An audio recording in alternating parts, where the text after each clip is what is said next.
I have always been a peaceful person. That is what drew me to this neighborhood 8 years ago. The quiet cul-de-sac at the edge of Pine Ridge estates where the HOA rules technically applied, but were rarely enforced. My property sat right at the boundary line, partially buffered by a small wooded area and a natural drainage ditch that separated my land from the more manicured lawns of the central neighborhood. The ditch never bothered me. In fact, during my second year here, my father came to visit for a month. He was retired then, restless with idle hands and eager to start a project. "That ditch cuts your property in half," he said one morning over coffee. "What you need is a bridge, something functional but beautiful." We spent 3 weekends designing and building it together. Nothing fancy, just a simple wooden footbridge with hand-carved railings that connected the two halves of my backyard. My father insisted on using cedar, saying it would weather beautifully and last for decades. He showed me how to notch the joints, how to create the gentle arch that would make the bridge both stronger and more elegant. "This will outlast both of us," he told me as we drove in the final nails. He did not know then that cancer was already growing inside him. 3 months later, he was gone. The bridge became more than a structure. It became a memorial, the last physical thing we created together. For 6 peaceful years, I crossed that bridge daily. It led to my vegetable garden, to the reading bench under the oak tree, to the bird feeders my father had also helped me hang. The bridge was entirely on my property, visible only if you specifically looked for it through the natural buffer of trees and shrubs I maintained along the property line. Everything changed when Karen Westfield moved into the vacant house across the street. She was from California. She made sure everyone knew where property values actually matter and neighborhoods have standards. Within a month, she had joined the HOA board. Within 2, she was heading the Neighborhood Compliance Committee, a position she seemingly created herself. I first noticed her standing at the edge of my property one afternoon, clipboard in hand, taking photos of my yard. I approached her with a neighborly smile. "Hello there, can I help you with something?" I asked. She startled slightly, then composed herself with a tight smile. "Just doing my rounds. You are aware that this neighborhood has covenants, correct? Your landscaping is quite—" She paused, looking for the word, "rustic." "Thank you," I replied, taking it as a compliment. "That was not a compliment," she said flatly. "And what is that wooden structure back there? Was that approved by the architectural committee?" "The bridge. It is on my property, well within my boundary lines. It does not require HOA approval." She made a note on her clipboard. "We will see about that. Everything visible from the street affects property values and requires proper authorization. You should have received the updated bylaws when I distributed them last month." 3 days later, I found a letter in my mailbox. Printed on official HOA letterhead, it cited me for an unauthorized structure and demanded I submit retroactive permissions or remove the bridge within 30 days. It was signed by Karen Westfield, compliance officer. I attended the next HOA meeting, folder of property documents in hand. The small community center room was half empty. Most of my neighbors avoided these meetings like the plague. Karen sat at the front table, perfectly coiffed hair and a red blazer that screamed authority. When it came time for open comments, I approached the microphone. "My name is Michael Chandler. I am here about a compliance notice I received regarding a footbridge on my property.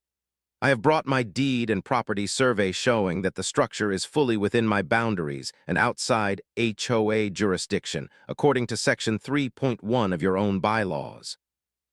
The HOA president, a tired-looking man named Doug, began to speak, but Karen cut him off. "Mr. Chandler, even if your structure is technically within your property line, it violates our aesthetic guidelines. Section 12.4 clearly states that all visible structures must maintain the community standard. But it is not visible from any common areas. You would have had to come onto my property to even see it." Karen's smile tightened. "The guidelines apply to anything that could potentially affect neighborhood appeal and property values." After 10 minutes of circular discussion, they voted 3-2 against me. As people filed out, Karen approached me in the parking lot. "You should really just comply," she said, voice low but threatening. Things get ugly when people fight the HOA. Rules are rules for a reason. I looked at her then, really looked at her, and saw something I recognized.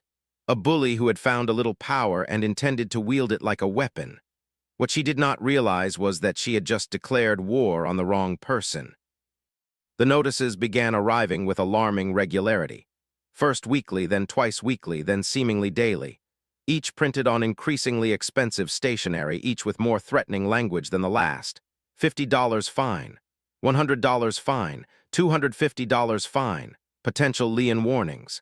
Karen had made my bridge her personal crusade. I reached out to the county zoning office, requesting clarification on where HOA jurisdiction ended and my private property rights began. The response came back clear and definitive. The bridge was fully on my land, outside common areas, and thus outside HOA enforcement capability. I forwarded the county's response to the HOA board email, copying each member individually. The next day, Karen herself replied, "County opinions do not override HOA contractual agreements. Your continued defiance will result in escalating penalties." That evening, I was watering my garden when Karen's SUV slowed in front of my house. She rolled down her window. "You know, compliance is so much easier than resistance," she called out. "That thing is an eyesore. It lowers community values." "It is a well-built bridge," I responded calmly. "My father was a craftsman." "Well, your father should have checked the bylaws first," she said with a dismissive laugh, then drove off. Her words burned in my chest all night. My father had been gone for 6 years, but the casual disrespect felt like losing him all over again. I resolved to stand my ground more firmly. This was no longer about rules or compliance. This was about honor and memory. I woke the next morning to a sound I could not immediately identify, a dog barking frantically, then a neighbor shouting. I pulled on my robe and stepped onto my front porch. My neighbor Jim was standing at the edge of my property, pointing toward the back. "Mike, someone destroyed your bridge," he called out. I ran barefoot across the dewy grass, my heart pounding in my ears. When I reached the drainage ditch, I stopped cold. Where my beautiful cedar footbridge had stood for years, there was nothing but destruction. Splintered beams, broken railings. The pieces had been thrown into the ditch itself, where they were now damming the water into a muddy pool. I stood there, unable to process what I was seeing. 6 years of memories, the last project I completed with my father, destroyed in what must have been a calculated act of malice. As the reality sank in, I felt something break open inside me, grief mixed with a white-hot anger I had never experienced before. "I saw a truck last night," Jim said, catching up to me. "Around 2 a.m., had some kind of company logo on it, could not make it out in the dark." I nodded numbly, unable to speak. Across the street, I caught movement in my peripheral vision. Karen was watching from her front window, coffee mug in hand, that same smug look on her face I would come to know so well. I called the sheriff's department immediately. Deputy Reynolds arrived about an hour later, walking the perimeter of the damage and taking notes. He was sympathetic but ultimately unhelpful. "This is technically a civil matter, Mr. Chandler," he explained. "Since it involves an HOA dispute, we cannot intervene without clear evidence of who did the actual damage." "The HOA has been threatening me over this bridge for weeks," I told him, showing him the stack of notices. "Their compliance officer has been specifically targeting me." The deputy sighed. "Look, I understand you are upset, but without video or an eyewitness who saw the actual destruction, this is something you will need to take up through civil court." As the deputy left, Karen emerged from her house and walked to the edge of her pristine lawn. She pretended to check her mailbox, all while watching my interaction with law enforcement. When the patrol car pulled away, she made her way across the street, stopping just short of my driveway. "Such a shame about your little bridge situation," she said, not even attempting to hide her satisfaction. "But now you can start fresh with a properly approved structure. I have some architectural guidelines I would be happy to share." I looked at her standing there, so confident in her petty victory, and something hardened inside me.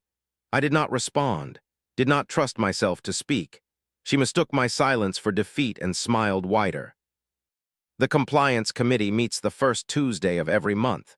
You should attend if you plan to rebuild properly this time. She turned and walked away, her heels clicking on the pavement like tiny hammers driving nails into what would become her own coffin of consequences. Because in that moment, as I watched her retreat, I made a decision. Karen thought she had won by destroying my bridge. What she had actually done was awaken something in me she was not prepared to face. The morning after the bridge destruction, I took a personal day from work. I gathered every notice, every letter, every email from Karen and the HOA. I photographed the demolished bridge from every angle, documenting the damage methodically. Then I drove to the county municipal building, a place I would become intimately familiar with in the coming weeks. The clerk at the property records office was a woman named Alina, probably in her 60s, with reading glasses hanging from a beaded chain around her neck. I explained my situation, spreading out the photos and documentation on her desk. "Pine Ridge Estates," she said, nodding slowly. "You are not the first one in here complaining about that HOA." She leaned forward, lowering her voice. "Between us, that new compliance person has been causing headaches for a lot of folks." Alina helped me file an official complaint about property destruction and directed me to the Public Records Department where I could request copies of the HOA's filed documents, financial statements, bylaw amendments, meeting minutes. Everything an HOA is legally required to submit to maintain its standing. "Paper trails do not lie," Alina said as I thanked her. "If there is something to find, it will be in those records." That evening, I created an anonymous email account and posted on the community forum. "Have you had issues with the Pine Ridge Estates HOA Compliance Committee? Looking to connect with others who have experienced harassment or questionable fines?" The response was immediate and overwhelming. Within 24 hours, I had 15 emails from neighbors detailing their encounters with Karen. Robert, 3 doors down, had been fined repeatedly for a basketball hoop that had been in his driveway for 10 years. Elderly Mrs. Abernathy received violation notices about her excessive bird feeders. The Johnsons were threatened with legal action over their son's treehouse, which had been built before Karen even moved to the neighborhood. A pattern emerged. Karen targeted specific homeowners, usually those who had questioned her authority or who lived in properties she deemed problematic to her vision of an ideal neighborhood. She ignored identical violations from her friends or those who supported her on the board. I began organizing the evidence, creating files for each affected neighbor. I recorded phone calls with their permission. I saved text messages, emails, and photos. The paper trail was growing into a mountain of documented abuse. Then came my biggest discovery. While reviewing the HOA financial documents I had requested, I noticed something odd. Over $15,000 allocated last quarter for drainage improvement and landscaping on Oak Street. I knew Oak Street well. It was Karen Street, and while there had been some minor work done, nothing approaching that price tag was visible. I dug deeper. More questionable expenses appeared. $3,000 for community event planning for events that never occurred. $7,500 for legal consultation with no specified legal matters on record. Most tellingly, $12,000 for boundary maintenance and enforcement, a vague category that had never appeared in previous years' budgets. I took my findings to a local business center and made copies of everything. I was developing a theory, but I needed one more piece of information. I returned to Alina at the county office the next day. "I need to know who the actual board members are and if they have any relationship to each other," I explained. Alina pulled up the records. "The president is Douglas Whitman, vice president Karen Westfield, treasurer James Whitman." "Whitman, is he related to Doug?" Alina nodded. "According to our records, James Whitman is Douglas's cousin. They both listed the same family trust on some paperwork last year." The puzzle pieces clicked into place. Karen had allied herself with a family who already controlled the HOA. Together, they were redirecting funds to projects that mysteriously benefited their own properties and friends, while using compliance as a weapon against anyone who might question their authority. That afternoon, I reached out to Benjamin Morris, an attorney who specialized in HOA disputes. His office was small but professional, his handshake firm as he greeted me. "So you believe you have evidence of targeted harassment and financial impropriety?" he asked after I explained my situation. I placed my organized binder on his desk. "I do not believe it. I can prove it." Benjamin spent almost an hour reviewing my documentation, his expression growing increasingly interested. When he closed the binder, he leaned back in his chair. "Mr. Chandler, most people who come to me about HOA disputes have emotions but little evidence. You have brought me something quite different." His voice took on an edge I had not heard before. "What this shows is not just a petty abuse of power. It shows systematic fraud and harassment." "Can we stop them?" I asked. Benjamin smiled for the first time. "Stop them? With what you have collected, we have enough here to burn their little kingdom to the ground. The question is, how far are you willing to go?" I thought of my father's bridge, now splintered and broken in a drainage ditch. I thought of elderly Mrs. Abernathy in tears over bird feeder violations. I thought of Karen's smug smile as she watched me discover the destruction. "All the way," I said. "I want to go all the way." Benjamin Morris explained that HOAs, for all their power, have critical vulnerabilities, especially when it comes to their own rules. "Every HOA is required by law to follow its own bylaws," he explained. "And every member has the right to see those bylaws, attend meetings, and under certain conditions call for special meetings and votes." The first step in our counteroffensive was entirely legal. I submitted a formal request for the complete membership directory of Pine Ridge Estates HOA. Under state law, they were required to provide this information to any member in good standing. When Karen attempted to claim my unpaid fines disqualified me, Benjamin sent a letter reminding them that disputed fines cannot affect member status until resolved through proper channels. 3 days later, a reluctant Doug Whitman handed over the complete contact list for all 142 homes in our community. The next phase could begin. I started small, reaching out to the neighbors who had already shared their stories with me. We met quietly in my backyard one Saturday afternoon, Robert with his basketball hoop violations, the Johnsons with their treehouse dispute, Mrs. Abernathy and her bird feeders, and 7 others with similar tales of Karen's selective enforcement. "What we are facing is not just one difficult board member," I explained, showing them copies of the financial records. "This is systematic abuse of power and potentially criminal misuse of HOA funds." Mrs. Abernathy adjusted her glasses as she examined the documents. "My husband was an accountant for 40 years before he passed. These numbers do not add up. There is no way they spent $15,000 on Oak Street drainage." Robert nodded grimly. "That is Karen Street. They repaved her entire driveway approach and called it community improvement." One by one, they shared more examples. Security cameras installed only on streets where board members lived. Landscaping contracts awarded to a company owned by Doug Whitman's brother-in-law. Special exemptions granted to friends of Karen, while others received violation notices for identical issues. We formed what we jokingly called the Bridge Coalition, in honor of where it all began. Our first action was simple but effective. We would attend the next HOA meeting en masse. The monthly HOA meetings typically drew 5 or 6 people at most.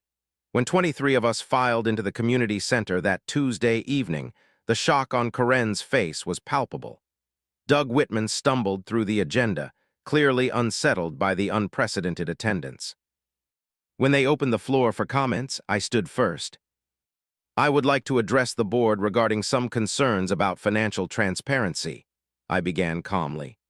"Specifically, I am requesting detailed expense reports for the Oak Street drainage project, the community events budget, and the boundary enforcement allocations."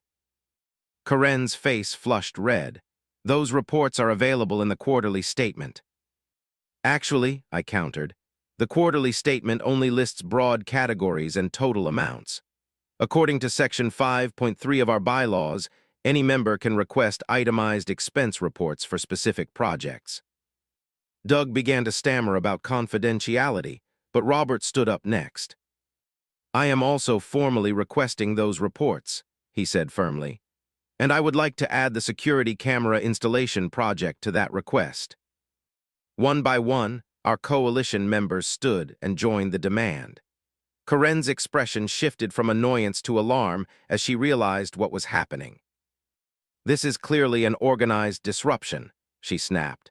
"If you have concerns, you should raise them through proper channels, not ambush a regular meeting."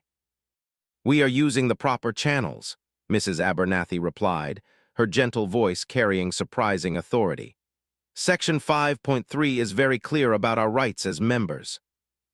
The meeting devolved into chaos as Karen attempted to adjourn early, only to be reminded by Benjamin Morris, who had attended as my guest, that bylaws required all member comments to be heard before adjournment. In the parking lot afterward, Karen cornered me by my car.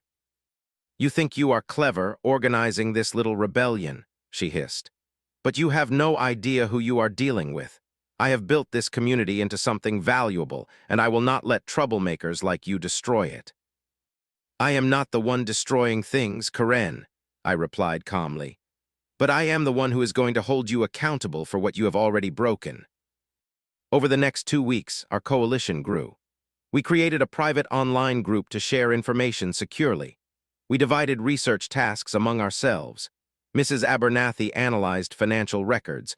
Robert documented bylaw violations by the board itself.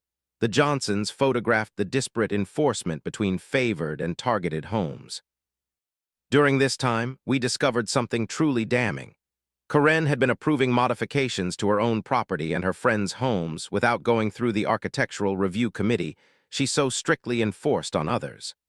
Her backyard pavilion, stone fire pit, and extended patio had never been submitted for approval, a direct violation of the same rules she weaponized against others. Our coalition organized a special town hall meeting, using a bylaw provision that allowed members to call a special session with signatures from 20% of homeowners. We easily gathered 40 signatures. The community center was packed the night of our town hall. Benjamin Morris stood with me at the front, presenting a PowerPoint of evidence. When he showed side-by-side photos of Karen's unapproved pavilion next to a violation notice sent to the Johnsons for their treehouse, murmurs rippled through the crowd. "This is not about one bridge, or one basketball hoop, or even one power-hungry board member," I told the assembled neighbors. "This is about whether we live in a community governed by fair rules applied equally, or whether we live under the thumb of people who see rules as weapons rather than protections." Karen stood up, face mottled with anger. "This is slander. You have no right to display my private property in public."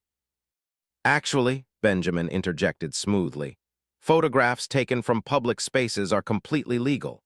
And since you yourself established that anything visible affects community value, you made your backyard structures a matter of community concern." For the first time since I had known her, Karen seemed truly rattled. She looked around the room, searching for allies but finding mostly curious or hostile faces. Her empire of fear was beginning to crumble, and we were just getting started. The special town hall meeting marked a turning point. Neighbors who had never spoken to each other were now exchanging phone numbers, forming committees, and educating themselves about HOA governance. Karen's carefully cultivated atmosphere of intimidation was dissolving as people realized they were not alone in their frustrations. When several homeowners formally filed complaints with the state's housing authority about potential financial mismanagement, an independent audit became unavoidable. The board tried to control the process by selecting the auditor themselves, but our coalition was prepared. Benjamin had already advised us to invoke the bylaw provision requiring member approval for any financial specialist hired by the HOA. The audit was scheduled for the following month. In the meantime, pressure continued to mount. The local community newspaper caught wind of our struggle and ran a small piece titled "Neighborhood Divided, HOA Practices Under Scrutiny." Though the article was balanced, simply having our concerns aired publicly added legitimacy to our cause. Doug Whitman was the first to crack. As HOA president, he would bear primary legal responsibility for any financial improprieties discovered. One Tuesday morning, a brief email went out to all members. Due to personal health concerns, I am resigning my position as president of Pine Ridge Estates Homeowners Association, effective immediately. The vice president would normally assume leadership, but that was Karen, and the board knew putting her in charge during an audit would only inflame tensions further. Instead, they appointed a temporary executive committee of 3 members to handle affairs until a special election could be organized. Karen was furious. At an emergency board meeting, her controlled facade finally crumbled completely. "This is a coordinated attack on everything we have built," she shouted, jabbing a finger toward me. "All because one man could not follow simple rules about an unauthorized structure." The remaining board members shifted uncomfortably. One of them, Patricia Davis, who had always voted with the majority but rarely spoke, finally found her voice.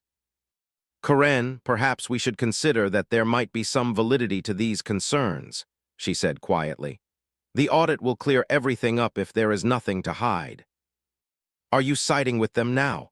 Karen demanded incredulously. "I am not siding with anyone. I am simply saying that as board members, we have a fiduciary duty to the community. If mistakes have been made, we need to address them."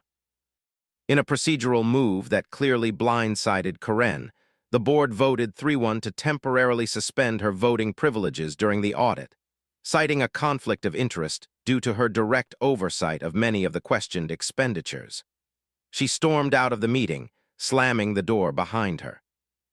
The audit proceeded faster than expected. Within 3 weeks, the preliminary findings were presented to the temporary executive committee. The report confirmed what our coalition had suspected.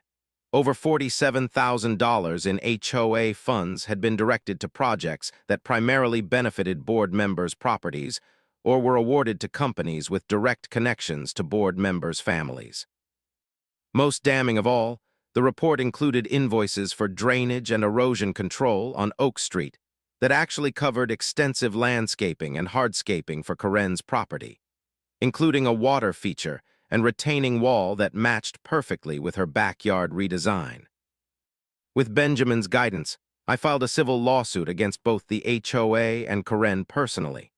The suit cited destruction of private property, harassment, and breach of fiduciary duty. The damages sought were substantial but not excessive, $25,000 for property damage and emotional distress, plus a complete restructuring of the HOA governance model. News of the lawsuit spread through the neighborhood like wildfire. The once fearsome Karen now hurried from her car to her front door, avoiding eye contact with neighbors. The carefully curated image she had built of the sophisticated, authoritative community leader had shattered completely. One evening, as I was sorting through more documents for our case, there was a knock at my door. It was Patricia Davis from the board. "May I come in?" she asked, her voice subdued. "There is something you should know." Over coffee at my kitchen table, Patricia revealed that Karen had not acted alone in targeting me. "After you questioned her authority at that first meeting, she became obsessed with making an example of you. She convinced Doug that if they let you get away with the bridge, everyone would start ignoring the rules." "But why destroy it in the middle of the night? Why not follow proper procedures?" Patricia looked down at her hands. "The demolition was not supposed to happen that way. Karen hired a contractor to remove the unauthorized structure, but told them it had already been approved for removal. When they realized they might have participated in property destruction, they refused to work for the HOA again." "Do you have documentation of this?" I asked, trying to keep my voice steady despite the anger rising within me. Patricia nodded, sliding a folder across the table. "Copies of the work order and the check issued from the HOA account.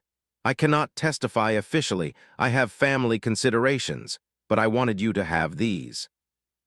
As she left, she paused at the door. "For what it is worth, I am sorry about your bridge. It was never about rules or property values. It was about control." The next day, I added the new evidence to our lawsuit. Karen's empire was not just cracking, it was collapsing entirely. Spring arrived with a gentleness that belied the storm of the previous months. The drainage ditch ran clear again, the last broken fragments of my father's bridge long since washed away. But where destruction had reigned, I now saw opportunity. It was time to rebuild, not just a structure, but a symbol. I ordered cedar planks, the same kind my father and I had used years before. I retrieved his old tools from the garage, including the hand plane he had taught me to use. This bridge would honor the original design but stand even stronger. Word spread about my rebuilding project. On a sunny Saturday morning, as I laid out the lumber in my backyard, Robert appeared with his teenage sons. "Thought you might want some help," he said simply, rolling up his sleeves. Within an hour, the Johnsons arrived with sandwiches and lemonade. Mrs. Abernathy brought her folding chair and a plate of cookies, saying she could not lift boards but could provide moral support and quality control. By noon, a dozen neighbors were in my yard, measuring, cutting, sanding, and sharing stories. We were setting the main support beams when a familiar SUV slowed in front of my house. Karen sat behind the wheel, staring at the gathering with disbelief. She pulled into her driveway across the street, then marched directly toward my property line. "What do you think you are doing?" she demanded, her voice carrying across the yard. "There has been no approval for this structure." The work paused as everyone turned to watch. I set down my hammer and walked calmly to meet her. "Hello, Karen. As established by county property records and confirmed by the State Housing Authority, this bridge is fully within my property boundaries and requires no HOA approval. The bylaws clearly state." "The bylaws you selectively enforced," Robert called out from behind me. "Those bylaws." Karen's face flushed. "This is still an active compliance matter. Any construction during a dispute is a direct violation." "Actually," said Benjamin Morris, who had stopped by to deliver some paperwork and found himself in the middle of this confrontation, "the temporary executive committee has already ruled that structures not visible from common areas and within property boundaries are exempt from architectural review. It was decided at last week's meeting, which you were invited to attend." "This is unacceptable." Karen's voice rose as she took 2 steps onto my property. "I am still on the board and I did not approve any such exception." Mrs. Abernathy, phone in hand, called out sweetly, "Karen, dear, you might want to know that I am recording this interaction for my safety, just like you advised us to do at the neighborhood watch meeting last fall." Karen froze, suddenly aware of the many witnesses and at least 3 phones pointed in her direction. She took a deep breath, visibly struggling to regain her composure. "This neighborhood is going to fall apart without proper oversight," she said tightly. "When property values plummet, do not come crying to me." As she turned to leave, I could not resist one parting comment. "Karen, for the record, this bridge will be built with proper drainage consideration, appropriate materials, and solid craftsmanship. All things your secretly commissioned demolition crew failed to consider when they destroyed private property in the middle of the night." She stopped mid-step, her back stiffening. For a moment, I thought she might return and escalate the confrontation. Instead, she continued walking, her heels punching into the soft spring soil of my lawn, leaving small divots in her wake. The bridge took shape over the next 2 weekends. We added subtle improvements to my father's original design: better water runoff channels, slightly wider planking, a more graceful arch. Each addition felt like a conversation with him, a continuation of our last project together. Meanwhile, our civil case progressed rapidly. Karen's attorney attempted to negotiate a private settlement twice, offering increasingly substantial sums if I would drop the lawsuit and sign a non-disclosure agreement. With Benjamin's guidance, I declined both offers. "This was never about money," I explained. "This is about accountability and ensuring this cannot happen to anyone else." The case went before Judge Martinez, a no-nonsense jurist with a reputation for fairness. The hearing lasted just under 3 hours. Karen was required to testify about her actions, the unauthorized demolition order, and her use of HOA funds for personal property improvements. Under oath and facing direct evidence, her carefully constructed narrative crumbled. When confronted with the invoices showing HOA payments for work on her private property, she attempted to claim ignorance, suggesting Doug Whitman had handled all financial matters. The judge was unimpressed. "Ms. Westfield," Judge Martinez said, peering over her reading glasses, "the evidence clearly shows you personally authorized these expenditures. Your signature appears on every invoice." The judge's ruling came swiftly and decisively. The court found in my favor on all counts, awarding the full $25,000 in damages. More significantly, Judge Martinez ordered Karen to issue a formal written apology to be distributed to all HOA members and permanently barred her from holding any HOA leadership position. As Karen mumbled through the court-mandated apology in front of the judge, her face rigid with humiliation, I felt no joy in her downfall. Instead, I felt something more powerful, the weight of justice finally arriving. This was never about revenge. It was about restoring balance to a system that had become dangerously tilted. The court case concluded just as my new bridge neared completion. Judge Martinez's ruling had far-reaching consequences beyond my personal victory. The court mandated a complete audit of all HOA actions from the previous 3 years, followed by a community-wide vote on new leadership. I had not planned to involve myself in HOA governance. My goal had been justice for my father's bridge and protection from Karen's vendetta. But as neighbors stopped by to help with the final touches on the new bridge, many asked the same question: would I consider running for the board? "We need someone who understands power but would not abuse it," Mrs. Abernathy urged one evening, as we applied the final coat of sealant to the cedar railings. "Someone who has seen how badly things can go wrong." A week later, the special election was held. The community center was filled to capacity, an unprecedented turnout for an HOA meeting. The votes were tallied publicly to ensure transparency. When the results were announced, I had received more votes than any other candidate. Patricia Davis was elected treasurer, Mrs. Abernathy as secretary, and Robert as vice president. Our first official meeting as a new board was dedicated to rewriting the bylaws. We established clear limits on board authority, transparent financial reporting requirements, and a community oversight committee composed of rotating non-board members. Most importantly, we created a formal dispute resolution process that prevented any single board member from targeting homeowners. Karen, now permanently banned from holding office, put her house up for sale 2 weeks later. I heard through neighborhood gossip that she was moving to another planned community across town, presumably to start fresh where her reputation had not preceded her. The day her moving truck arrived, I made no special effort to watch. The bridge had taught me that building was more important than dwelling on destruction. The final piece of my personal journey came on a crisp autumn afternoon, almost exactly 1 year after the original bridge had been destroyed. My father would have